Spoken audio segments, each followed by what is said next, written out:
Hello everyone ਸਤਿ ਸ਼੍ਰੀ ਅਕਾਲ। ਅੱਜ ਆਪਾਂ ਕਰਾਂਗੇ lesson 6 health in our hands. Health in our hands means ਸਿਹਤ ਸਾਡੇ ਹੱਥਾਂ ਵਿੱਚ, ਕਿ ਸਾਡੇ ਹੱਥਾਂ ਵਿੱਚ ਹੀ ਸਾਡੀ ਸਿਹਤ ਹੈ। ਇਸ ਲੈਸਨ ਦੇ ਵਿੱਚ ਸਾਨੂੰ ਇਹ ਦੱਸਿਆ ਗਿਆ ਹੈ ਕਿ ਜਦੋਂ ਅਸੀਂ ਬਾਹਰੋਂ ਆਉਂਦੇ ਹਾਂ ਤਾਂ ਸਾਡੇ ਹੱਥਾਂ ਵਿੱਚ ਬਹੁਤ ਸਾਰੇ ਜਰਮਸ ਹੁੰਦੇ ਹਨ। ਜਦੀ ਆਪਾਂ ਉਹੀ ਗੰਦੇ ਹੱਥਾਂ ਨਾਲ ਖਾਣਾ ਖਾ ਲਈਏ ਤਾਂ ਸਾਰੇ ਜਰਮਸ ਸਾਡੇ ਸਰੀਰ ਵਿੱਚ ਵੜ ਜਾਣਗੇ ਅਤੇ ਸਾਨੂੰ ਬਿਮਾਰ ਕਰ ਦੇਣਗੇ। ਹੁਣ ਆਪਾਂ ਕਰਾਂਗੇ ਪ੍ਰੀ ਰੀਡਿੰਗ ਤੋਂ ਪਹਿਲਾਂ ਵਾਟ ਆਰ ਗੁੱਡ ਹੈਬਿਟਸ, ਚੰਗੀਆਂ ਆਦਤਾਂ ਕੀ ਹਨ। Do you wash your hands before taking meals, ਕੀ ਤੁਸੀਂ ਖਾਣਾ ਖਾਣ ਤੋਂ ਪਹਿਲਾਂ ਆਪਣੇ ਹੱਥ ਧੋਂਦੇ ਹੋ। What will happen if you don't wash your hands, ਜੇਕਰ ਤੁਸੀਂ ਆਪਣੇ ਹੱਥ ਨਾ ਧੋਵੋ ਤਾਂ ਕੀ ਹੋਵੇਗਾ। ਨਿਊ ਵਰਡਸ, ਨਏ ਸ਼ਬਦ। ਇੱਕ, ਦਰਦ, ਫੋਰਗੇਟ, ਭੁੱਲਣਾ, ਵੈਲਥ, दौलत, एडवाइस, सलाह, स्टमक, पेट, जर्म्स, कीटाणु, हेल्थ, सेहत, ड्रेन, निकास। ਹੁਣ ਆਪਾਂ ਇਸ ਚੈਪਟਰ ਦੀ ਰੀਡਿੰਗ ਕਰਾਂਗੇ ਅਤੇ ਇਸ ਨੂੰ ਸਮਝਾਂਗੇ। It was November 14, 14 ਨਵੰਬਰ ਦਾ ਦਿਨ ਸੀ। ਸਿਮਰਨ was getting ready for her school, ਸਿਮਰਨ ਆਪਣੇ ਸਕੂਲ ਲਈ ਤਿਆਰ ਹੋ ਰਹੀ ਸੀ। She was very happy, ਉਹ ਬਹੁਤ ਖੁਸ਼ ਸੀ। She had to participate in the Children's Day celebration in the school, ਉਸਨੇ ਸਕੂਲ ਵਿੱਚ ਬਾਲ ਦਿਵਸ ਦੇ ਸਮਾਰੋਹ ਜਾਂ ਜਸ਼ਨ ਵਿੱਚ ਹਿੱਸਾ ਲੈਣਾ ਸੀ। Suddenly she felt stomach ache, ਅਚਾਨਕ ਉਸਨੂੰ ਪੇਟ ਦਰਦ ਮਹਿਸੂਸ ਹੋਇਆ। It was severe, ਇਹ ਬਹੁਤ ਬੁਰੀ ਤਰ੍ਹਾਂ ਸੀ। Simran's mother took her to the doctor, ਸਿਮਰਨ ਦੀ ਮਾਂ ਉਸ ਨੂੰ ਡਾਕਟਰ ਕੋਲ ਲੈ ਗਈ। Did you eat outside last night? asked the doctor. Doctor ਨੇ ਪੁੱਛਿਆ, ਕੀ ਤੁਸੀਂ ਕੱਲ ਰਾਤ ਬਾਹਰ ਖਾਧਾ ਸੀ। ਸਿਮਰਨ No, said ਸਿਮਰਨ। ਫਿਰ ਸਿਮਰਨ ਨੇ ਕਿਹਾ, ਨਹੀਂ। I came back after playing football with my friends. ਮੈਂ ਆਪਣੇ ਸਹੇਲੀਆਂ ਨਾਲ ਫੁੱਟਬਾਲ ਖੇਡਣ ਤੋਂ ਬਾਅਦ ਵਾਪਸ ਆਈ। Had dinner, ਰਾਤ ਦਾ ਖਾਣਾ ਖਾਧਾ। And went to bed, ਅਤੇ ਸੌਣ ਲਈ ਚਲੀ ਗਈ। You didn't wash your hands before eating, did you? The doctor said. ਤੁਸੀਂ ਖਾਣਾ ਖਾਣ ਤੋਂ ਪਹਿਲਾਂ ਆਪਣੇ ਹੱਥ ਨਹੀਂ ਧੋਤੇ, ਕੀ ਤੁਸੀਂ ਧੋਤੇ ਸੀ? ਡਾਕਟਰ ਨੇ ਕਿਹਾ। ਸਿਮਰਨ answered no. ਸਿਮਰਨ ਨੇ ਜਵਾਬ ਦਿੱਤਾ, ਨਹੀਂ। The doctor found the reason for her stomach ache. Doctor ਨੂੰ ਉਸਦੇ ਪੇਟ ਦਰਦ ਦਾ ਕਾਰਨ ਲੱਭ ਗਿਆ। ਡਾਕਟਰ ਨੂੰ ਪਤਾ ਚੱਲ ਗਿਆ ਸੀ ਕਿ ਸਿਮਰਨ ਦਾ ਪੇਟ ਦਰਦ ਕਿਉਂ ਹੋ ਰਿਹਾ ਹੈ। She had eaten with dirty hands. ਉਸਨੇ ਗੰਦੇ ਹੱਥਾਂ ਨਾਲ ਖਾਧਾ ਸੀ। She had not washed them with soap. ਉਸਨੇ ਉਹਨਾਂ ਨੂੰ ਸਾਬਣ ਨਾਲ ਨਹੀਂ ਧੋਤਾ ਸੀ। The germs had moved into her body through her hands. ਕੀਟਾਣੂ ਉਸਦੇ ਹੱਥਾਂ ਰਾਹੀਂ ਉਸਦੇ ਸਰੀਰ ਵਿੱਚ ਚਲੇ ਗਏ ਸਨ। He said, never forget that health is wealth, and good health lies in your neat and clean hands. ਉਸਨੇ ਕਿਹਾ, ਯਾਨੀ ਕਿ ਡਾਕਟਰ ਨੇ ਕਿਹਾ ਕਿ ਕਦੇ ਨਾ ਭੁੱਲੋ ਕਿ ਦੌਲਤ ਹੀ ਸਿਹਤ ਹੈ, ਹੈਲਥ ਇਜ਼ ਵੈਲਥ, ਅਤੇ ਚੰਗੀ ਸਿਹਤ ਤੁਹਾਡੇ ਸਾਫ਼ ਸੁਥਰੇ ਹੱਥਾਂ ਵਿੱਚ ਹੈ। ਸਿਮਰਨ was sad that she missed the school function. ਸਿਮਰਨ ਨੂੰ ਇਸ ਗੱਲ ਦਾ ਦੁੱਖ ਸੀ ਕਿ ਉਹ ਸਕੂਲ ਦੇ ਸਮਾਗਮ ਵਿੱਚ ਸ਼ਾਮਲ ਨਾ ਹੋ ਸਕੀ। But she was also happy that she had learned how to stay healthy. ਪਰ ਉਹ ਇਸ ਗੱਲੋਂ ਖੁਸ਼ ਵੀ ਸੀ ਕਿ ਉਸਨੇ ਸਿਹਤਮੰਦ ਰਹਿਣ ਦਾ ਤਰੀਕਾ ਸਿੱਖ ਲਿਆ ਹੈ। The next day, when Simran went to school, she told her teacher that she was sick. ਅਗਲੇ ਦਿਨ ਜਦੋਂ ਸਿਮਰਨ ਸਕੂਲ ਗਈ ਤਾਂ ਉਸਨੇ ਆਪਣੀ ਟੀਚਰ ਨੂੰ ਦੱਸਿਆ ਕਿ ਉਹ ਬਿਮਾਰ ਸੀ। So, she could not attend the Children's Day celebration. ਇਸ ਲਈ ਉਹ ਬਾਲ ਦਿਵਸ ਦੇ ਜਸ਼ਨ ਵਿੱਚ ਸ਼ਾਮਲ ਨਾ ਹੋ ਸਕੀ। Also, she discussed the doctor's advice with the teacher. ਨਾਲ ਹੀ also means ਨਾਲ ਹੀ ਨਾਲ ਹੀ ਉਸਨੇ ਅਧਿਆਪਕ ਨਾਲ ਡਾਕਟਰ ਦੀ ਸਲਾਹ ਦੀ ਚਰਚਾ ਕੀਤੀ। The teacher asked her to share the doctor's advice in the class. ਅਧਿਆਪਕ ਨੇ ਉਸ ਨੂੰ ਕਲਾਸ ਵਿੱਚ ਡਾਕਟਰ ਦੀ ਸਲਾਹ ਸਾਂਝੀ ਕਰਨ ਲਈ ਕਿਹਾ। ਸਿਮਰਨ was happy to share. ਸਿਮਰਨ ਇਹ ਗੱਲ ਸਾਂਝਾ ਕਰਨ ਵਿੱਚ ਖੁਸ਼ੀ ਮਹਿਸੂਸ ਕਰ ਰਹੀ ਸੀ। She said, we should eat healthy food. ਉਸ ਨੇ ਕਿਹਾ, ਸਾਨੂੰ ਸਿਹਤਮੰਦ ਭੋਜਨ ਕਰਨਾ ਚਾਹੀਦਾ ਹੈ। ਬੱਚੋ, ਇੱਧਰ ਤੁਸੀਂ ਦੇਖੋਗੇ ਕਿ ਫਰੂਟਸ ਦੇ ਪਿਕਚਰ ਉੱਤੇ ਟਿਕ ਦਾ ਮਾਰਕ ਸਾਈਨ ਬਣਾਇਆ ਹੋਇਆ ਹੈ ਅਤੇ 버ਗਰ ਦੇ ਉੱਤੇ ਕ੍ਰੋਸ ਦਾ ਸਾਈਨ। ਇਸ ਦਾ ਮਤਲਬ ਹੈ ਕਿ ਸਾਨੂੰ ਫਰੂਟਸ ਖਾਣੇ ਚਾਹੀਦੇ ਹਨ ਕਿਉਂਕਿ ਬਹੁਤ ਹੈਲਦੀ ਹੁੰਦੇ ਹਨ, ਸਾਡੀ ਸਿਹਤ ਲਈ ਬਹੁਤ ਵਧੀਆ ਹੁੰਦੇ ਹਨ, ਅਤੇ ਸਾਨੂੰ 버ਗਰ ਨਹੀਂ ਖਾਣਾ ਚਾਹੀਦਾ ਹੈ ਕਿਉਂਕਿ ਇਹ ਸਾਡੇ ਸਿਹਤ ਲਈ ਬਿਲਕੁਲ ਖਰਾਬ ਹੈ। Avoid junk food. Junk food ਤੋਂ ਸਾਨੂੰ ਪਰਹੇਜ਼ ਕਰਨਾ ਚਾਹੀਦਾ ਹੈ। And drink lots of water. ਅਤੇ ਬਹੁਤ ਸਾਰਾ ਪਾਣੀ ਪੀਣਾ ਚਾਹੀਦਾ ਹੈ। We must wash our hands with soap. ਸਾਨੂੰ ਆਪਣੇ ਹੱਥ ਸਾਬਣ ਨਾਲ ਧੋਣੇ ਚਾਹੀਦੇ ਹਨ। From the front and back side and between the fingers. ਸਾਨੂੰ ਆਪਣੇ ਹੱਥਾਂ ਨੂੰ ਅੱਗੇ ਅਤੇ ਪਿਛਲੇ ਪਾਸਿਓਂ ਅਤੇ ਉਂਗਲਾਂ ਦੇ ਵਿਚਕਾਰ ਧੋਣਾ ਚਾਹੀਦਾ ਹੈ। Before eating. ਖਾਣਾ ਖਾਣ ਤੋਂ ਪਹਿਲਾਂ।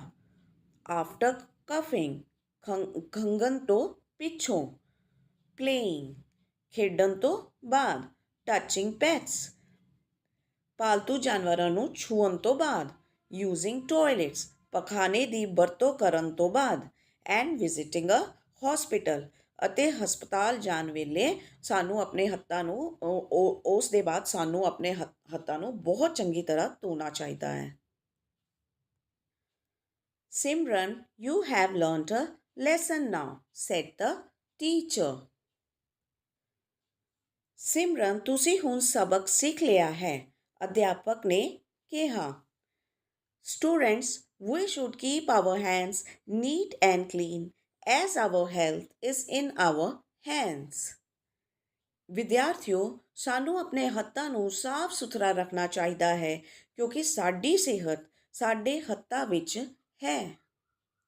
The germs cannot be seen with the naked eye, but they are there. तो ये जो germs ਹੁੰਦੇ ਹਨ ਉਸ ਨੂੰ ਆਪਾਂ ਨੇਕਡ ਆਈ ਨੰਗੀ ਅੱਖਾਂ ਨਾਲ ਨਹੀਂ ਦੇਖ ਸਕਦੇ, ਪਰ ਉਹ ਉੱਥੇ ਹਨ। The germs are very dangerous. ਕੀਟਾਣੂ ਬਹੁਤ ਖਤਰਨਾਕ ਹੁੰਦੇ ਹਨ। But when we wash our hands with soap, the germs go down the drain. ਪਰ ਜਦੋਂ ਅਸੀਂ ਆਪਣੇ ਹੱਥਾਂ ਨੂੰ ਸਾਬਣ ਨਾਲੋਂ ਧੋਂਦੇ ਹਾਂ ਤਾਂ ਕੀਟਾਣੂ ਰੁੜ ਜਾਂਦੇ ਹਨ। If you want to be healthy, always wash your hands before eating. ਜੇਕਰ ਤੁਸੀਂ ਸਿਹਤਮੰਦ ਰਹਿਣਾ ਚਾਹੁੰਦੇ ਹੋ ਤਾਂ ਹਮੇਸ਼ਾ ਖਾਣ ਤੋਂ ਪਹਿਲਾਂ ਆਪਣੇ ਹੱਥ ਧੋਵੋ। So, students, what have you learned today? ਸੋ ਯਾਨੀ ਕਿ ਤਾਂ ਵਿਦਿਆਰਥੀਓ ਤੁਸੀਂ ਅੱਜ ਕੀ ਸਿੱਖਿਆ? What have you learned today? All the students shouted, our health is in our hands. ਸਾਰੇ ਵਿਦਿਆਰਥੀਆਂ ਨੇ ਜ਼ੋਰ ਨਾਲ ਕਿਹਾ, ਸਾਡੀ ਸਿਹਤ ਸਾਡੇ ਆਪਣੇ ਹੱਥਾਂ ਵਿੱਚ ਹੈ। ਤੋ ਬੱਚਿਓ, ਇਸ ਪਾਠ ਦਾ ਕੀ ਕਨਕਲੂਜਨ ਹੈ? ਇਸ ਪਾਠ ਦਾ ਇਹ ਕਨਕਲੂਜਨ ਹੈ ਕਿ ਇਸ ਲਈ ਬੱਚਿਓ ਸਾਨੂੰ ਹਮੇਸ਼ਾ ਖਾਣਾ ਖਾਣ ਤੋਂ ਪਹਿਲਾਂ ਆਪਣੇ ਹੱਥ ਧੋਣੇ ਚਾਹੀਦੇ ਹਨ ਕਿਉਂਕਿ ਜੇਕਰ ਅਸੀਂ ਅਜਿਹਾ ਨਾ ਕਰੀਏ ਤਾਂ ਕੀਟਾਣੂ ਸਾਡੇ ਸਰੀਰ ਵਿੱਚ ਦਾਖਲ ਹੋ ਜਾਂਦੇ ਹਨ ਅਤੇ ਸਾਨੂੰ ਬਿਮਾਰ ਕਰ ਦਿੰਦੇ ਹਨ। ਇਸ ਲਈ ਸਾਡੀ ਸਿਹਤ ਸਾਡੇ ਹੱਥ ਵਿੱਚ ਹੀ ਹੈ। ਹੁਣ ਆਪਾਂ ਕਰਾਂਗੇ ਇਸ ਪਾਠ ਦੀ ਐਕਸਰਸਾਈਜ਼। ਸਭ ਤੋਂ ਪਹਿਲਾਂ ਆਪਾਂ ਕਰਾਂਗੇ question and answers.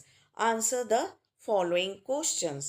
Which day is celebrated as Children's Day? 14th of November is celebrated as Children's Day. ਕਿਸ ਦਿਨ ਨੂੰ ਬਾਲ ਦਿਵਸ ਵਜੋਂ ਮਨਾਇਆ ਜਾਂਦਾ ਹੈ? 14 ਨਵੰਬਰ ਨੂੰ ਬਾਲ ਦਿਵਸ ਵਜੋਂ ਮਨਾਇਆ ਜਾਂਦਾ ਹੈ। Question number 2. Why did mother take Simran to the doctor? Mother took Simran to the doctor because of the severe stomach ache. ਮਾਂ ਸਿਮਰਨ ਨੂੰ ਡਾਕਟਰ ਕੋਲ ਕਿਉਂ ਲੈ ਗਈ? ਪੇਟ 'ਚ ਤੇਜ਼ ਦਰਦ ਹੋਣ ਕਾਰਨ ਮਾਂ ਸਿਮਰਨ ਨੂੰ ਡਾਕਟਰ ਕੋਲ ਲੈ ਗਈ। Do you wash your hands before eating? ਕੀ ਤੁਸੀਂ ਖਾਣ ਤੋਂ ਪਹਿਲਾਂ ਆਪਣੇ ਹੱਥ ਧੋਂਦੇ ਹੋ? Yes, I wash my hands before eating. ਹਾਂ, ਮੈਂ ਖਾਣਾ ਖਾਣ ਤੋਂ ਪਹਿਲਾਂ ਆਪਣੇ ਹੱਥ ਧੋਂਦਾ ਹਾਂ। What have you learned from this story? ਤੁਸੀਂ ਕਹਾਣੀ ਤੋਂ ਕੀ ਸਿੱਖਿਆ? From the story, we have learned that health is in our hands. ਕਹਾਣੀ ਤੋਂ ਅਸੀਂ ਸਿੱਖਿਆ ਕਿ ਸਾਡੀ ਸਿਹਤ ਸਾਡੇ ਹੱਥਾਂ ਵਿੱਚ ਹੈ। ਹੁਣ ਆਪਾਂ ਕਰਾਂਗੇ fill in the blanks, ਖਾਲੀ ਥਾਵਾਂ ਭਰੋ। ਸ਼ਬਦ ਹਨ soap ਸਾਬਣ, clean ਸਾਫ਼, hands ਹੱਥ, health ਸਿਹਤ, germs ਕੀਟਾਣੂ। We should keep our dash neat and dash. We should keep our hands neat and clean. ਸਾਨੂੰ ਆਪਣੇ ਹੱਥਾਂ ਨੂੰ ਸਾਫ਼ ਸੁਥਰਾ ਰੱਖਣਾ ਚਾਹੀਦਾ ਹੈ। The dash cannot be seen with the naked eye. The germs cannot be seen with the naked eye. ਕੀਟਾਣੂਆਂ ਨੂੰ ਨੰਗੀ ਅੱਖ ਨਾਲ ਨਹੀਂ ਦੇਖਿਆ ਜਾ ਸਕਦਾ। The germs are very tiny. ਕੀਟਾਣੂ ਬਹੁਤ ਛੋਟੇ ਹੁੰਦੇ ਹਨ। When we wash our hands with dash, the germs go down the drain. When we wash our hands with soap, the germs go down the drain. ਜਦੋਂ ਅਸੀਂ ਆਪਣੇ ਹੱਥਾਂ ਨੂੰ ਸਾਬਣ ਨਾਲ ਧੋਂਦੇ ਹਾਂ ਤਾਂ ਕੀਟਾਣੂ ਨਾਲੀ ਵਿੱਚ ਰੁੜ ਜਾਂਦੇ ਹਨ। Dash lies in our hands. Health lies in our hand. ਸਿਹਤ ਸਾਡੇ ਹੱਥਾਂ ਵਿੱਚ ਹੈ। ਹੁਣ ਆਪਾਂ ਕਰਾਂਗੇ ਨੰਬਰ C, ਮੇਕ ਸੈਂਟੈਂਸਸ, ਵਾਕ ਬਣਾਓ। ਵਾਸ਼ ਧੋਣਾ, we should wash our hands with soap. ਸਾਨੂੰ ਸਾਬਣ ਨਾਲ ਆਪਣੇ ਹੱਥ ਧੋਣੇ ਚਾਹੀਦੇ ਹਨ। School, I go to school daily. ਮੈਂ ਰੋਜ਼ਾਨਾ ਸਕੂਲ ਜਾਂਦਾ ਹਾਂ। ਟੀਚਰ, ਅਧਿਆਪਕ, ਆਈ ਰਿਸਪੈਕਟ ਮਾਈ ਟੀਚਰ। ਮੈਂ ਆਪਣੇ ਅਧਿਆਪਕ ਦਾ ਸਤਿਕਾਰ ਕਰਦਾ ਹਾਂ। ਡਰਿੰਕ, ਪੀਣਾ, we should drink clean water. ਸਾਨੂੰ ਸਾਫ਼ ਪਾਣੀ ਪੀਣਾ ਚਾਹੀਦਾ ਹੈ। Write one word for the following. ਬਹੁਤੇ ਸ਼ਬਦਾਂ ਦੀ ਥਾਂ ਇੱਕ ਸ਼ਬਦ ਲਿਖੋ। One who helps in need, ਜੋ ਜ਼ਰੂਰਤ ਵੇਲੇ ਮਦਦ ਕਰਦਾ ਹੈ। ਫਰੈਂਡ, ਦੋਸਤ। ਵਨ ਹੂ ਟਰੀਟਸ ਦ ਸਿਕ, ਜੋ ਬਿਮਾਰ ਦਾ ਇਲਾਜ ਕਰਦਾ ਹੈ। ਡਾਕਟਰ। ਵਨ ਹੂ ਟੀਚਸ, ਜੋ ਸਿਖਾਉਂਦਾ ਹੈ। ਟੀਚਰ, ਅਧਿਆਪਕ। ਵਨ ਹੂ ਸੈਲਸ ਮੈਡੀਸਿਨਸ, ਜੋ ਦਵਾਈਆਂ ਵੇਚਦਾ ਹੈ। ਫਾਰਮਾਸਿਸਟ। ਹੁਣ ਆਪਾਂ ਕਰਾਂਗੇ ਵੋਕੈਬਲਰੀ ਯਾਨੀ ਸ਼ਬਦਾਵਲੀ। Learn these words and right in your notebook. ਇਹ ਸ਼ਬਦਾਂ ਨੂੰ ਯਾਦ ਕਰੋ ਅਤੇ ਆਪਣੇ ਨੋਟਬੁੱਕ ਕਾਪੀਆਂ 'ਤੇ ਲਿਖੋ। ਐਕਸ਼ਨ ਕਾਰਵਾਈ। ਨੇਸ਼ਨ ਰਾਸ਼ਟਰ। ਕੁਐਸਚਨ ਪ੍ਰਸ਼ਨ। ਐਡੀਸ਼ਨ ਜੋੜ। ਪੋਜੀਸ਼ਨ ਸਥਿਤੀ। ਸਟੇਸ਼ਨ। ਮੋਸ਼ਨ ਗਤੀ। ਕੰਡੀਸ਼ਨ। ਇਨਵੀਟੇਸ਼ਨ यानी कि सद्दा। वेकेशन यानी कि छुट्टियाँ। डिक्टेशन यानी कि बोल लिखित करवाना। Make words using letters from the given word. ਦਿੱਤੇ ਗਏ ਸ਼ਬਦਾਂ ਤੋਂ ਅੱਖਰਾਂ ਦੀ ਵਰਤੋਂ ਕਰਕੇ ਸ਼ਬਦ ਬਣਾਓ। ਹੈਲਥ ਤੋਂ ਆਪਾਂ ਨੇ ਬਣਾਇਆ ਈਟ, ਦ, ਹੀਲ। हैंड तो अपन ने बनाया AND एंड, ANN और HAD हैड। वॉश तो अपन ने बनाया वॉज, एस और ash. Toilet, to let oil. Hospital, it pit hit. Language corner. Look at the following pictures. ਹੇਠਾਂ ਦਿੱਤੀਆਂ ਤਸਵੀਰਾਂ ਨੂੰ ਦੇਖੋ। ਏ ਬਿਊਟੀਫੁਲ ਗਰਲ, ਇੱਕ ਸੁੰਦਰ ਕੁੜੀ। ਐਨ ਐਂਗਰੀ ਲਾਇਨ, ਗੁੱਸੇ ਵਿੱਚ ਇੱਕ ਸ਼ੇਰ। ਏ ਕਲਰਫੁਲ ਅੰਬਰੇਲਾ, ਇੱਕ ਰੰਗੀਨ ਛਤਰੀ। ਏ ਵਾਈਟ ਕਾਓ, ਇੱਕ ਚਿੱਟੀ ਗਾਂ। ਅ ਬਿਗ ਪੰਪਕਿਨ, ਇੱਕ ਵੱਡਾ ਪੇਠਾ। ਟੂ ਪੀਜਨਸ, ਦੋ ਕਬੂਤਰ। The highlighted words are called adjectives. ਇਹ ਜੋ ਸ਼ਬਦ ਜੋ ਪਿੰਕ ਕਲਰ ਵਿੱਚ ਦਿੱਤੇ ਹੋਏ ਹਨ ਉਹਨਾਂ ਨੂੰ ਆਪਾਂ ਐਡਜੈਕਟਿਵ ਕਹਿੰਦੇ ਹਨ। ਵਿਸ਼ੇਸ਼ਣ ਨਾਮ ਦੀ ਵਿਸ਼ੇਸ਼ਤਾ ਦੱਸਦੇ ਹਨ। ਐਡਜੈਕਟਿਵ ਨਾਮ ਦੀ ਵਿਸ਼ੇਸ਼ਤਾ ਦੱਸਦੇ ਹਨ। ਜਿਵੇਂ ਏ ਬਿਊਟੀਫੁਲ ਗਰਲ, ਇਸ ਸੈਂਟੈਂਸ ਦੇ ਵਿੱਚ ਗਰਲ ਨਾਮ ਹੈ ਅਤੇ ਬਿਊਟੀਫੁਲ ਐਡਜੈਕਟਿਵ। ਕਿਹੋ ਜਿਹੀ ਕੁੜੀ, ਸੁੰਦਰ, ਤਾਂ ਸੁੰਦਰ ਐਡਜੈਕਟਿਵ ਹੋ ਗਿਆ ਅਤੇ ਗਰਲ ਨਾਉਨ। ਐਨ ਐਂਗਰੀ ਲਾਇਨ, ਕਿਹੋ ਜਿਹਾ ਲਾਇਨ, ਐਂਗਰੀ ਗੁੱਸੇ ਵਾਲਾ, ਤਾਂ ਲਾਇਨ ਨਾਉਨ, ਐਂਗਰੀ ਐਡਜੈਕਟਿਵ। ਇਸੇ ਤਰ੍ਹਾਂ ਅ ਕਲਰਫੁਲ ਅੰਬਰੇਲਾ, ਕਿਹੋ ਜਿਹਾ ਅੰਬਰੇਲਾ, ਕਲਰਫੁਲ ਯਾਨੀ ਕਿ ਰੰਗੀਨ ਛਤਰੀ, ਤਾਂ ਅੰਬਰੇਲਾ ਨਾਉਨ ਔਰ ਕਲਰਫੁਲ ਐਡਜੈਕਟਿਵ। ਅ ਵਾਈਟ ਕਾਓ, ਇੱਕ ਚਿੱਟੀ ਗਾਂ, ਕਿਸ ਤਰ੍ਹਾਂ ਦੀ ਗਾਂ, ਵਾਈਟ ਚਿੱਟੀ, ਤਾਂ ਕਾਓ ਨਾਉਨ ਔਰ white adjective. A big pumpkin, ਕਿਸ ਤਰ੍ਹਾਂ ਦਾ ਪੰਪਕਿਨ, ਕਿਸ ਤਰ੍ਹਾਂ ਦਾ ਪੇਠਾ, ਇੱਕ ਵੱਡਾ ਪੇਠਾ, ਬਿਗ, ਤਾਂ ਬਿਗ ਹੋ ਗਿਆ ਐਡਜੈਕਟਿਵ ਔਰ ਪੰਪਕਿਨ ਹੈ ਨਾਉਨ। ਟੂ ਪੀਜਨਸ, ਕਿੰਨੇ ਪੀਜਨਸ, ਟੂ, ਤਾਂ ਟੂ ਹੋ ਗਏ ਐਡਜੈਕਟਿਵ, ਦੋ ਹੋ ਗਿਆ ਐਡਜੈਕਟਿਵ ਅਤੇ ਕਬੂਤਰ ਨਾਉਨ।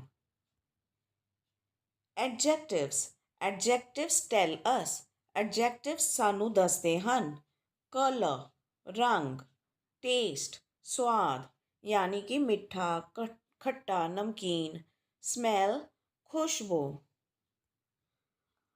ਆਕਾਰ ਸ਼ੇਪ, ਨੰਬਰ ਗਿਣਤੀ, ਸਾਊਂਡਸ ਆਵਾਜ਼ ਯਾਨੀ ਕਿ ਉੱਚੀ ਆਵਾਜ਼ ਜਾਂ ਨਰਮ ਆਵਾਜ਼, ਭਾਵਨਾਵਾਂ ਉਦਾਸ ਖੁਸ਼, ਫੀਲਿੰਗਸ ਦੱਸਦੇ ਹਨ ਸਾਨੂੰ ਐਡਜੈਕਟਿਵਸ। ਟੱਚ ਛੂਹ, ਤੋ ਸਾਨੂੰ ਐਡਜੈਕਟਿਵਸ ਕੀ ਦੱਸਦੇ ਹਨ, ਕਲਰ ਯਾਨੀ ਕਿ ਰੰਗ, red green yellow white. Taste ਸਵਾਦ, ਸਵੀਟ ਸਾਰ ਬਿਟਰ, ਸਵੀਟ ਮਿੱਠਾ, ਸਾਰ ਖੱਟਾ, ਬਿਟਰ ਕੌੜਾ। ਸਮੈਲ ਗੰਧ, ਸਟਰੋਂਗ ਸਵੀਟ ਜਾਂ ਫਰੈਸ਼। ਸ਼ੇਪ ਆਕਾਰ, ਰਾਊਂਡ ਯਾਨੀ ਕਿ ਇਸ ਤਰ੍ਹਾਂ ਦਾ, ਟਰਾਇੰਗਲ ਜਾਂ ਫਲੈਟ। ਨੰਬਰ ਫਿਊ ਥੋੜ੍ਹੇ, ਮੈਨੀ ਬਹੁਤ ਸਾਰੇ, ਟੂ ਦੋ, ਜਦੋਂ ਟੂ ਲਿਖਾ ਹੋਵੇ ਜਾਂ ਥ੍ਰੀ ਲਿਖਾ ਹੋਵੇ ਉਹ ਵੀ ਨੰਬਰ ਵਿੱਚ ਆਉਂਦੇ ਹਨ। ਸਾਊਂਡਸ ਯਾਨੀ ਆਵਾਜ਼, ਲਾਊਡ ਜ਼ੋਰ, ਸਾਇਲੈਂਟ ਚੁੱਪ ਚੁੱਪ ਜਾਂ ਕੁਆਇਟ ਸ਼ਾਂਤ। ਫੀਲਿੰਗਸ ਅਹਿਸਾਸ, ਹੈਪੀ ਸੈਡ ਐਂਗਰੀ, ਕਿ ਅਸੀਂ ਖੁਸ਼ ਹਾਂ, ਦੁਖੀ ਹਾਂ ਜਾਂ ਗੁੱਸੇ ਵਿੱਚ ਹਾਂ। ਟੱਚ ਛੂਹ, ਹਾਰਡ ਸੌਫਟ ਜਾਂ smooth. Fill in the blanks with correct option, ਸਹੀ ਵਿਕਲਪਾਂ ਨਾਲ ਖਾਲੀ ਥਾਵਾਂ ਭਰੋ। ਅ ਯੈਲੋ ਮੈਂਗੋ, ਕਿਸ ਤਰ੍ਹਾਂ ਦਾ ਮੈਂਗੋ ਹੈ, ਯੈਲੋ ਹੈ ਕਿ ਬਲੈਕ ਹੈ, ਇਹ ਮੈਂਗੋ ਯੈਲੋ ਹੈ ਤਾਂ ਆਪਾਂ ਲਿਖਾਂਗੇ ਯੈਲੋ। ਡੈਸ਼ ਹਨੀ, ਸਵੀਟ ਹਨੀ, ਹਨੀ ਯਾਨੀ ਕਿ ਸ਼ਹਿਦ, ਸ਼ਹਿਦ ਹਮੇਸ਼ਾ ਸਵੀਟ ਹੁੰਦਾ ਹੈ, ਮਿੱਠਾ ਹੁੰਦਾ ਹੈ, ਕੌੜਾ ਨਹੀਂ ਹੁੰਦਾ। ਅ ਡੈਸ਼ ਬਾਲ, ਰਾਊਂਡ ਜਾਂ ਸਕੁਐਰ, ਇਹ ਬਾਲ ਰਾਊਂਡ ਹੈ ਤਾਂ ਆਪਾਂ ਰਾਊਂਡ ਲਿਖਾਂਗੇ, ਸਕੁਐਰ ਇਸ ਤਰ੍ਹਾਂ ਦਾ ਹੁੰਦਾ ਹੈ। ਅ ਡੈਸ਼ ਬॉय, ਐਂਗਰੀ ਜਾਂ ਹੈਪੀ, ਗੁੱਸੇ ਵਿੱਚ ਜਾਂ ਖੁਸ਼ੀ ਵਿੱਚ, ਇਹ ਬੱਚਾ ਖੁਸ਼ੀ ਵਿੱਚ ਹੈ ਤਾਂ ਆਪਾਂ ਲਿਖਾਂਗੇ ਹੈਪੀ। ਡੈਸ਼ ਬੁੱਕਸ, ਕਿੰਨੀ ਕਿਤਾਬਾਂ, 4 ਜਾਂ 2, ਆਪਾਂ ਨੂੰ ਇੱਥੇ 2 ਕਿਤਾਬਾਂ ਦਿਖ ਰਹੀਆਂ ਹਨ ਤਾਂ ਆਪਾਂ ਲਿਖਾਂਗੇ 2। ਡਿਗਰੀਜ਼ ਆਫ ਕੰਪੈਰੀਜ਼ਨ, ਤੁਲਨਾ ਦੀ ਡਿਗਰੀ, ਕਿ ਅੱਛਾ, ਬਹੁਤ ਅੱਛਾ, ਸਭ ਤੋਂ ਅੱਛਾ, ਵੱਡਾ, ਬਹੁਤ ਵੱਡਾ ਜਾਂ ਸਭ ਤੋਂ ਵੱਡਾ। ਸਭ ਤੋਂ ਪਹਿਲਾਂ ਟੌਲ, ਲੰਬਾ, ਟੌਲਰ, ਉਸ ਤੋਂ ਲੰਬਾ, ਟੌਲੈਸਟ, ਸਭ ਤੋਂ ਲੰਬਾ। ਫੈਟ, ਮੋਟਾ, ਫੈਟਰ, ਉਸ ਤੋਂ ਵੀ ਮੋਟਾ, ਫੈਟੈਸਟ, ਸਭ ਤੋਂ ਮੋਟਾ। ਟੌਲਰ ਦੋ ਜਨਾਂ ਦੇ ਵਿੱਚ ਕੰਪੈਰੀਜ਼ਨ ਵਿੱਚ ਆਉਂਦਾ ਹੈ, ਸੈਕਿੰਡ ਡਿਗਰੀ ਆਫ ਕੰਪੈਰੀਜ਼ਨ, ਅਤੇ ਟੌਲੈਸਟ ਯਾਨੀ ਥਰਡ ਡਿਗਰੀ ਬਹੁਤ ਸਾਰੇ ਲੋਕਾਂ ਦੇ ਵਿੱਚ ਕੰਪੈਰੀਜ਼ਨ ਜਦੋਂ ਹੁੰਦੀ ਹੈ ਤਾਂ ਆਪਾਂ third degree of comparison use ਕਰਦੇ ਹਾਂ। ਜਿਵੇਂ ਕਿ ਉਹ ਸਭ ਤੋਂ ਅੱਛਾ ਮੁੰਡਾ ਹੈ, ਸਭ ਤੋਂ ਅੱਛਾ। ਬਿਗ, ਬਿਗਰ, ਬਿਗੈਸਟ, ਵੱਡਾ, ਉਸ ਤੋਂ ਵੱਡਾ, ਸਭ ਤੋਂ ਵੱਡਾ। ਇਹ ਤਿੰਨੋਂ ਟੈਡੀ ਬੀਅਰ ਦੇ ਵਿੱਚ ਇਹ ਵੱਡਾ ਹੈ, ਇਹ ਇਸ ਤੋਂ ਵੱਡਾ ਹੈ, ਪਰ ਇਹ ਵਾਲਾ ਹੈ ਜੋ ਤੀਸਰੇ ਨੰਬਰ ਵਾਲਾ, ਉਹ ਸਾਰਿਆਂ ਵਿੱਚ ਸਭ ਤੋਂ ਵੱਡਾ ਹੈ। ਫਾਸਟ, ਫਾਸਟਰ, ਫਾਸਟੈਸਟ, ਕਿ ਜੋ ਕਾਰ ਹੈ ਜਲਦੀ ਚੱਲਦੀ ਹੈ, ਪਲੇਨ ਕਾਰ ਤੋਂ ਵੀ ਜ਼ਿਆਦਾ ਜਲਦੀ ਚੱਲਦੀ ਹੈ, ਪਰ ਇਹ ਜੋ ਰੌਕੇਟ ਹੈ ਉਹ ਸਭ ਤੋਂ ਜ਼ਿਆਦਾ ਜਲਦੀ ਚੱਲਦੀ ਹੈ। ਇਨ ਤਿੰਨਾਂ ਵਿੱਚੋਂ ਸਭ ਤੋਂ ਜ਼ਿਆਦਾ ਜਲਦੀ ਰੌਕੇਟ ਚੱਲਦਾ ਹੈ। ਸਭ ਤੋਂ ਪਹਿਲਾਂ ਡਿਗਰੀ ਹੁੰਦੀ ਹੈ ਪੋਜ਼ੀਟਿਵ, ਸੈਕਿੰਡ ਹੁੰਦੀ ਹੈ ਕੰਪੈਰੀਟਿਵ, ਥਰਡ ਹੁੰਦੀ ਹੈ ਸੁਪਰਲੇਟਿਵ। ਪੋਜ਼ੀਟਿਵ ਵਿੱਚ ਆਉਂਦਾ ਹੈ ਗੁੱਡ ਯਾਨੀ ਕਿ ਅੱਛਾ, ਕੰਪੈਰੀਟਿਵ ਵਿੱਚ ਆਉਂਦਾ ਹੈ ਬੈਟਰ, ਤੁਲਨਾ ਕਰਕੇ ਕਿ ਉਸ ਦੇ ਨਾਲ ਉਦੋਂ ਨਾਲੋਂ ਵਧੀਆ। ਸੁਪਰਲੇਟਿਵ ਵਿੱਚ ਆਉਂਦਾ ਹੈ ਕਿ ਸਭ ਤੋਂ ਵਧੀਆ, ਸਭ ਤੋਂ ਬੈਸਟ। ਬੈਡ, ਗੰਦਾ, ਵਰਸ, ਜ਼ਿਆਦਾ ਗੰਦਾ, ਦ ਵਰਸਟ, ਸਭ ਤੋਂ ਗੰਦਾ। brave, braver, the bravest, tall, taller, the tallest। ਆਪਾਂ ਥਰਡ ਡਿਗਰੀ ਯਾਨੀ ਸੁਪਰਲੇਟਿਵ ਦੇ ਵਿੱਚ ਆਪਾਂ ਹਮੇਸ਼ਾ ਦ ਦੀ ਵਰਤੋਂ ਕਰਦੇ ਹਾਂ। Old, ਓਲਡਰ, ਓਲਡੈਸਟ। soft, softer, the softest। small, smaller, the smallest। short, shorter, the shortest। sweet, sweeter, the sweetest।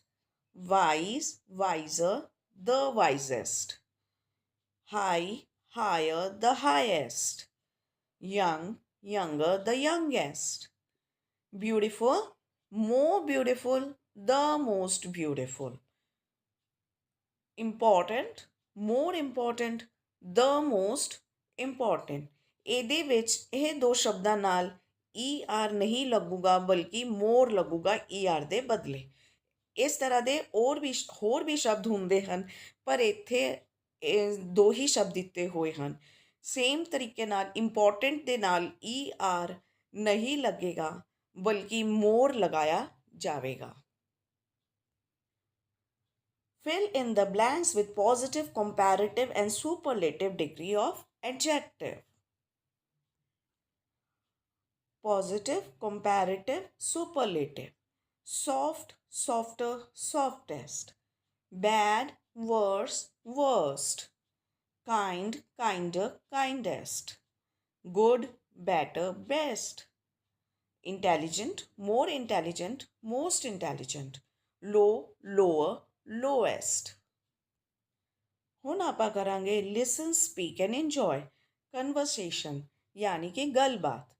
How are you, ਤੁਸੀਂ ਕਿਵੇਂ ਹੋ? I am fine thank you, ਮੈਂ ਠੀਕ ਹਾਂ ਧੰਨਵਾਦ। Have you done your homework, ਕੀ ਤੁਸੀਂ ਆਪਣਾ ਕੰਮ ਕਰ ਲਿਆ ਹੈ? Yes I have done my homework, ਹਾਂ ਮੈਂ ਆਪਣਾ ਕੰਮ ਕਰ ਲਿਆ ਹਾਂ। ਹੁਣ ਆਪਾਂ ਕਰਾਂਗੇ ਟੰਗ twister. I scream, you scream, we all scream for an ice cream। ਕਿ ਮੈਂ ਸ਼ੋਰ ਮਚਾਉਂਦਾ ਹਾਂ, ਤੁਸੀਂ ਮਚਾਉਂਦੇ ਹੋ, ਅਸੀਂ ਸਾਰੇ ਮਚਾਉਂਦੇ ਹਾਂ ਆਈਸਕ੍ਰੀਮ ਲਈ। ਕੀ ਤੁਸੀਂ ਬੱਚਿਓ ਇਹ ਬੋਲ ਸਕੋਗੇ? ਤੁਹਾਨੂੰ ਇਹ ਬੋਲ ਕੇ ਦੇਖਣਾ ਹੈ ਕਿ ਤੁਸੀਂ ਬੋਲ ਸਕਦੇ ਹੋ ਕਿ ਨਹੀਂ। The teacher will speak the following words in one go। ਅਧਿਆਪਕ ਇੱਕ ਵਾਰ ਵਿੱਚ ਹੇਠ ਲਿਖੇ ਸ਼ਬਦ ਬੋਲੇਗਾ। ਸੈਵਲੌਨ, Dettol, bandage, medicine, cotton। Now the teacher will ask the students to speak the same words to check their recalling power. ਹੁਣ ਅਧਿਆਪਕ ਵਿਦਿਆਰਥੀਆਂ ਨੂੰ ਉਹਨਾਂ ਦੀ ਯਾਦ ਕਰਨ ਦੀ ਸ਼ਕਤੀ ਦੀ ਜਾਂਚ ਕਰਨ ਲਈ ਉਹ ਸ਼ਬਦ ਬੋਲਣ ਲਈ ਕਹੇਗਾ। ਅਧਿਆਪਕ ਨੂੰ ਇਹ ਵੇਖਣਾ ਹੈ ਕਿ ਵਿਦਿਆਰਥੀ ਯਾਦ ਕਰ ਪਾਉਂਦੇ ਹੈ ਕਿ ਨਹੀਂ, ਔਰ ਜਦ ਯਾਦ ਕਰ ਲੈਂਦੇ ਹੈ ਤਾਂ ਵਾਪਸ ਬੋਲ ਪਾਉਂਦੇ ਹੈ ਕਿ ਨਹੀਂ। Number 5 reading practice. Number A do you know the steps of washing hands. ਕੀ ਤੁਸੀਂ ਹੱਥ ਧੋਣ ਦੇ ਤਰੀਕੇ ਜਾਣਦੇ ਹੋ? Hair they are, read the following. ਇਹ ਰਹੇ ਇਹੋ ਤਰੀਕੇ, ਇਹਨਾਂ ਨੂੰ ਪੜ੍ਹੋ। ਨੰਬਰ 1 ਵੈਟ ਯੋਰ ਹੈਂਡਸ, ਹੱਥ ਗਿੱਲੇ ਕਰੋ। ਨੰਬਰ 2 ਅਪਲਾਈ ਸੋਪ, ਸਾਬਣ ਲਗਾਓ। ਨੰਬਰ 3 ਰਬ ਬਿਟਵੀਨ ਫਿੰਗਰਸ, ਆਪਣੀਆਂ ਉਂਗਲੀਆਂ ਦੇ ਵਿਚਕਾਰ ਰਗੜੋ। Number 4 rub your thumbs and wrists, ਆਪਣੇ ਅੰਗੂਠੇ ਅਤੇ ਗੁੱਟ ਨੂੰ ਰਗੜੋ। Rub your nails on the palm, ਹਥਿੱਲੇ 'ਤੇ ਆਪਣੇ ਨੂੰ ਰਗੜੋ। Rinse and dry your hands, ਆਪਣੇ ਹੱਥਾਂ ਨੂੰ ਪਾਣੀ ਨਾਲ ਧੋਵੋ ਅਤੇ ਸੁਕਾਓ। ਹੁਣ ਆਪਾਂ ਕਰਾਂਗੇ ਅਰੇਂਜ ਦ ਪਿਕਚਰਸ ਇਨ ਆਰਡਰ, ਤਸਵੀਰਾਂ ਨੂੰ ਕ੍ਰਮ ਵਿੱਚ ਵਿਵਸਥਿਤ ਕਰੋ। ਸਭ ਤੋਂ ਪਹਿਲਾਂ ਨੰਬਰ 1 ਵੈਟ ਯੋਰ ਹੈਂਡਸ, ਹੱਥ ਗਿੱਲੇ ਕਰੋ। ਨੰਬਰ 2 ਅਪਲਾਈ ਸੋਪ, ਸਾਬਣ ਲਗਾਓ। ਫਿਰ number 3 rub between your fingers, ਆਪਣੀਆਂ ਉਂਗਲੀਆਂ ਦੇ ਵਿਚਕਾਰ ਰਗੜੋ। Number 4 rub your thumbs and fingers, ਆਪਣੇ ਅੰਗੂਠੇ ਅਤੇ ਗੁੱਟ ਨੂੰ ਰਗੜੋ। Number 5 rub your nails on the palm, ਹਥਿੱਲੀ 'ਤੇ ਆਪਣੇ ਨਹੁੰ ਰਗੜੋ। Number 6 rinse and dry your hands, ਆਪਣੇ ਹੱਥਾਂ ਨੂੰ ਪਾਣੀ ਨਾਲ ਧੋਵੋ ਅਤੇ ਉਸ ਨੂੰ ਸੁਕਾਓ। ਨੰਬਰ 8 ਗੁੱਡ ਹੈਬਿਟਸ, ਚੰਗੀਆਂ ਆਦਤਾਂ। Rise early in the morning, ਸਵੇਰੇ ਜਲਦੀ ਉਠੋ। Brush your teeth twice a day, ਦਿਨ ਵਿੱਚ 2 ਵਾਰ ਆਪਣੇ ਦੰਦਾਂ ਨੂੰ ਬੁਰਸ਼ ਕਰੋ। ਟੇਕ ਅ ਬਾਥ ਐਵਰੀ ਡੇ, ਰੋਜ਼ਾਨਾ ਇਸ਼ਨਾਨ ਕਰੋ। ਟ੍ਰਿਮ ਯੋਰ ਨੇਲਸ ਪ੍ਰੋਪਰਲੀ, ਆਪਣੇ ਨਹੁੰ ਸਹੀ ਢੰਗ ਨਾਲ ਕੱਟੋ। Wash your hands before and after meals, ਭੋਜਨ ਤੋਂ ਪਹਿਲਾਂ ਅਤੇ ਬਾਅਦ ਆਪਣੇ ਹੱਥ ਧੋਵੋ। ਆਲਵੇਜ਼ ਬੀ ਪੰਕਚੁਅਲ, ਹਮੇਸ਼ਾ ਸਮੇਂ ਦੇ ਪਾਬੰਦ ਰਹੋ। ਰਿਸਪੈਕਟ ਯੋਰ ਐਲਡਰਸ, ਆਪਣੇ ਬਜ਼ੁਰਗਾਂ ਦਾ ਸਤਿਕਾਰ ਕਰੋ ਜਾਂ ਵੱਡਿਆਂ ਦਾ ਸਤਿਕਾਰ ਕਰੋ। ਸਪੀਕ ਦ ਟਰੂਥ, ਸੱਚ ਬੋਲੋ। ਕਮ ਟੂ ਸਕੂਲ ਡੇਲੀ, ਰੋਜ਼ਾਨਾ ਸਕੂਲ ਆਓ। Do your homework every day, ਆਪਣਾ ਹੋਮਵਰਕ ਚੰਗੀ ਤਰ੍ਹਾਂ ਕਰੋ। ਵੈਲਿਊ ਆਈ ਲਰਨਡ, ਮੈਂ ਕੀ ਮੁੱਲ ਸਿੱਖਿਆ। ਪਿਕ ਐਂਡ ਰਾਈਟ, ਚੁਣੋ ਅਤੇ ਲਿਖੋ। ਆਪਾਂ ਨੂੰ ਇਨ ਸ਼ਬਦਾਂ ਵਿੱਚੋਂ ਸਹੀ ਵਿਕਲਪ ਚੁਣ ਕੇ ਇੱਥੇ ਲਿਖਣਾ ਹੈ। ਸ਼ਬਦ ਹਨ ਕਮ ਲੇਟ, ਪੰਕਚੁਅਲ, ਲਵੇਬਲ, ਟਰੂਥਫੁਲ, ਫਾਈਟ। ਟੈਲ ਅ ਲਾਈ, steel, careful. I am always, ਮੈਂ ਹਮੇਸ਼ਾ ਹੁੰਦਾ ਹਾਂ। ਪੰਕਚੁਅਲ, ਸਮੇਂ ਦਾ ਪਾਬੰਦ। ਟਰੂਥਫੁਲ, ਸੱਚਾ। ਲਵੇਬਲ, ਪਿਆਰਾ। ਕੇਅਰਫੁਲ, ਸਾਵਧਾਨ। ਆਈ ਨੈਵਰ, ਮੈਂ ਕਦੇ ਨਹੀਂ। ਆਈ ਨੈਵਰ ਕਮ ਲੇਟ, ਦੇਰ ਨਾਲ ਆਉਂਦਾ। ਆਈ ਨੈਵਰ ਫਾਈਟ, ਲੜਦਾ। ਆਈ ਨੈਵਰ ਟੈਲ ਅ ਲਾਈ, ਝੂਠ ਬੋਲਦਾ। ਆਈ ਨੈਵਰ ਸਟੀਲ, ਮੈਂ ਕਦੇ ਨਹੀਂ ਚੋਰੀ ਕਰਦਾ। Activity time. Tell your family and friends about the benefits and steps of washing hands. ਆਪਣੇ ਪਰਿਵਾਰ ਅਤੇ ਦੋਸਤਾਂ ਨੂੰ ਹੱਥ ਧੋਣ ਦੇ ਲਾਭ ਅਤੇ ਸਟੈਪਸ ਬਾਰੇ ਦੱਸੋ। ਤੋ ਬੱਚਿਓ, ਤੁਸੀਂ ਆਪਣੇ ਪਰਿਵਾਰ ਅਤੇ ਦੋਸਤਾਂ ਨੂੰ ਕਿਸ ਤਰੀਕੇ ਨਾਲ ਹੱਥ ਧੋਏ ਜਾਂਦੇ ਹਨ ਤੁਸੀਂ ਉਹ ਦੱਸੋਗੇ ਅਤੇ ਉਸ ਦੇ ਕੀ ਕੀ ਲਾਭ ਹੈ, ਚੰਗੀ ਤਰ੍ਹਾਂ ਹੱਥ ਧੋਣ ਦੇ ਕੀ ਕੀ ਲਾਭ ਹੈ ਉਹ ਵੀ ਤੁਸੀਂ ਦੱਸੋਗੇ। ਥਿੰਕ ਓਵਰ ਇਟ, ਇਸ ਦੇ ਬਾਰੇ ਸੋਚੋ। ਗਲੋਬਲ ਹੈਂਡ ਵਾਸ਼ਿੰਗ ਡੇ GHD। ਤੇ ਇਹ ਜੋ ਗਲੋਬਲ ਹੈਂਡ ਵਾਸ਼ਿੰਗ ਡੇ ਹੈ ਇਹ ਸਾਰੀ ਦੁਨੀਆ ਵਿੱਚ 15 ਅਕਤੂਬਰ ਨੂੰ ਮਨਾਇਆ ਜਾਂਦਾ ਹੈ। ਤੇ ਤੁਸੀਂ ਇਸ ਬਾਰੇ ਹੀ ਦੇਖ ਸਕਦੇ ਹੋ ਕਿ ਹੱਥ ਧੋਣਾ ਕਿੰਨਾ ਜ਼ਰੂਰੀ ਆ ਆਪਣੇ ਆਪ ਨੂੰ ਸਿਹਤਮੰਦ ਰੱਖਣ ਲਈ, ਕਿ ਸਾਰੀ ਦੁਨੀਆ ਵਿੱਚ ਵੀ ਇਹ ਦਿਨ ਮਨਾਇਆ ਜਾਂਦਾ ਹੈ। ਤਾਂ ਬੱਚੋ ਇਹ ਸੀ ਤੁਹਾਡਾ ਪਾਠ। ਜਦੀ ਤੁਹਾਨੂੰ ਪਸੰਦ ਆਇਆ ਹੋਵੇ ਤਾਂ please like, share and subscribe. Thank you very much everyone.